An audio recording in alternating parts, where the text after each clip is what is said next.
Hey, what's going on, guys? Welcome to the Fit Man Style channel. So I'm thinking today's video is going to be part one of a three-part series where I deconstruct the anatomy of pants. I know when I do my reviews on chinos and jeans, I briefly touch on these things, but since I'm talking about a particular brand in those videos, I don't go deep into it. So I'm going to take this opportunity to go deep into these things and talk about aspects of pants that guys tend to overlook. I know I did when I first started out in this style journey, and having worked at a menswear store, a lot of guys that came in don't ask about these things, so they simply don't know. A few months back, I sort of talked about parts of a shirt that benefit a fit man, and you guys responded well to that, so I'm gonna do the same with pants. And in this video, I'm gonna start with the rise of a pants. What is it? How can you identify it? What are the different types? And of course, how does it benefit you, the fit man? So let's get into it. So what is the pants rise? Well, in its most simple definition, the rise of pants is what eventually determines where the pants will sit on your body. Different pants have different rises, and depending on where it sits, it gives your entire body a perceived look. So you can imagine some guys work well with certain rises based on the proportion of their physique, while other guys, it works against them. And I will show you examples in this video. So how do you determine the length of a rise? Well, there are two ways. The first way and the most common way is to take a measuring tape and you go from the crotch of the pants to the waistband.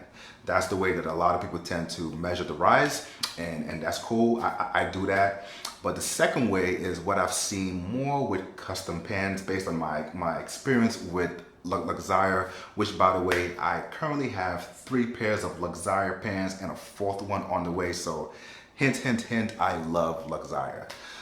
So the second way to measure the rise of your pants is to pretty much take the measuring tape and start from the top of the waistband, or from where you want the pants to sit on you, go all the way through the crotch to the back of the waistband, or where you want the pants to sit on the back of you. And that's the second way to measure the rise. I don't feel either way is wrong. You will get to the same result with both. So now that we've talked about what the rise is and how to measure a rise, let's talk about the different type of rises. So there's 4 types. There's a low rise, there's a short rise, there's a mid regular rise, and there's a high rise. Measuring up to 8 inches, the low rise, as the name suggests, sits low on your hip.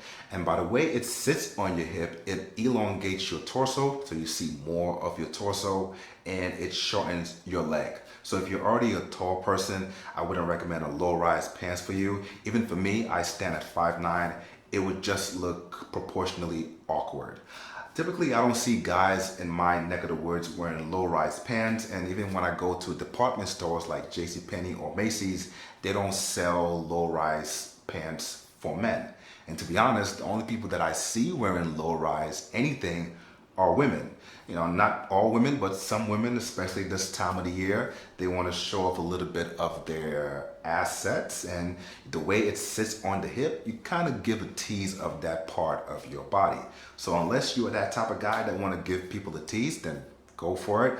But typically I don't see guys wearing low-rise pants. For the short rise, you don't really see that much. It's catered to men who are of a modest height, so guys who are up to say 5'8". And the reason you don't see it much is because a lot of these mainstream brands, they don't cater to shorter men. I have some friends who are of that height, and they tell me when they go shopping, they tend to go to the boys department, which isn't right. The length of that rise tends to be about 9 inches or less. Now, when a short guy who already has proportionally shorter legs, when he attempts to wear a mid-rise pants, it just looks big on him and baggy, and there'll be excess fabric on the crotch area. With the short rise, it takes away all of that fabric, and it allows the pants to sit on that individual's natural waist. So for the short rise, there are brands out there that do cater to men of a modest height. Ashton Erie, Peter Manning, and they're becoming more well-known. So there is options out there for you guys out there who are of a modest height. Mid-rise, also known as the regular rise, is what's most common. It's what you will find at your brick and mortar stores.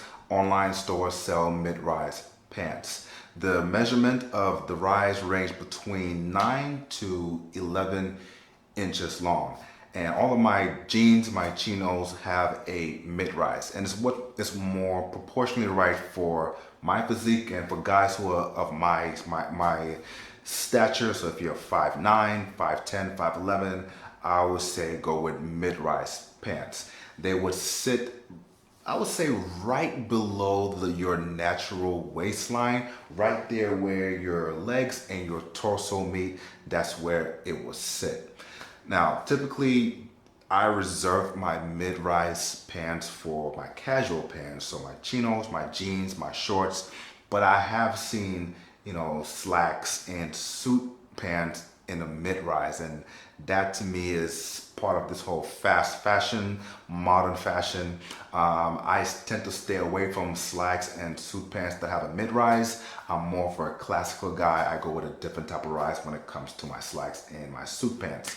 So for mid-rise, I reserve that for my casual pants. So chinos, jeans, and shorts. The high rise is pretty much the opposite to the low rise, where the low rise, it shortens your legs and it elongates your torso. With the high rise, it elongates your legs and it shortens your torso, which gives you the perceived look of being taller. Now, typically the rise of a high rise pants is about 12 inches plus. And with that, I have it sit on my natural waistline, which is right by my belly button. The thing is, if I want to keep it at my natural waistline, I usually add suspender buttons to my high-rise pants, so I definitely wear suspenders with my high-rise pants. And that not only keeps it up at my natural waistline, but it allows the pants to naturally drape down my legs.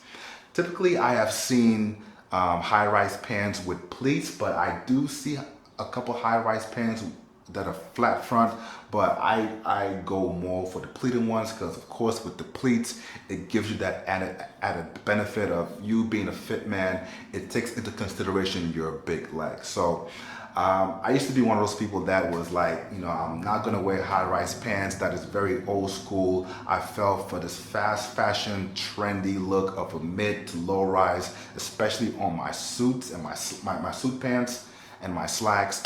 But ever since I bought my Luxire pants, and I've since bought 2 more, and I have a 4th one on the way, I am a believer of not only pleated pants, but high-rise pants.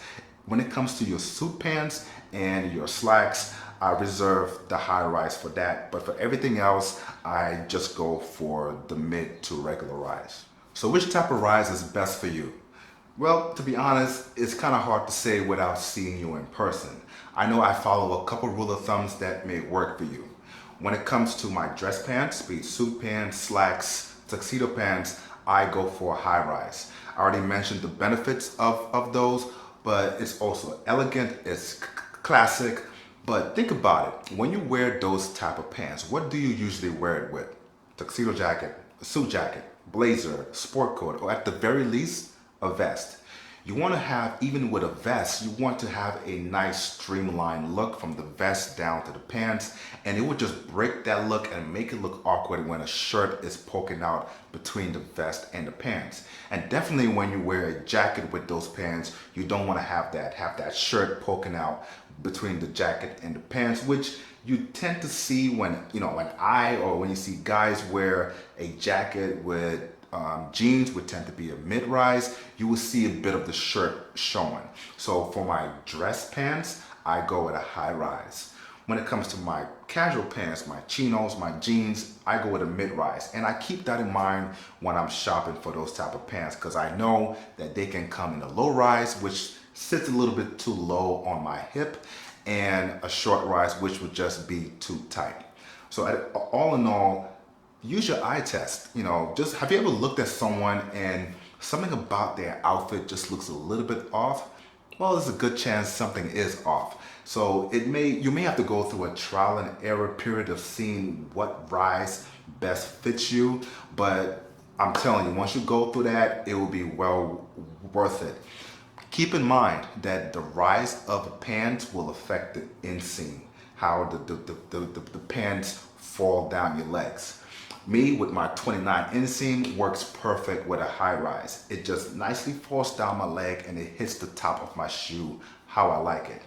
With a mid-rise, be it my chinos, my jeans, that may be a bit of an issue. Even with a 29 inseam, there may be some fabric hitting the top of my shoe. So that's just something that I have to keep in mind. All right, guys, thank you for watching this video. Hope you picked up a thing or two. I know I did. You know, when I do these videos, I get educated along the way, and I also add my experiences to it, so I win and you guys win too. Let me know down in the comments what type of rise do you wear, and do you follow any rule of thumb for your physique? If you haven't already, I would appreciate it if you hit that subscribe button and that notification bell. Of course, I love to talk to you guys, so definitely hit me down in the comments. I'm gonna also put a link to a supporting article that goes with this video down in the description, so you guys can check that out. I'll be back next week, same time, same place, and as always, stay fly and stay fit.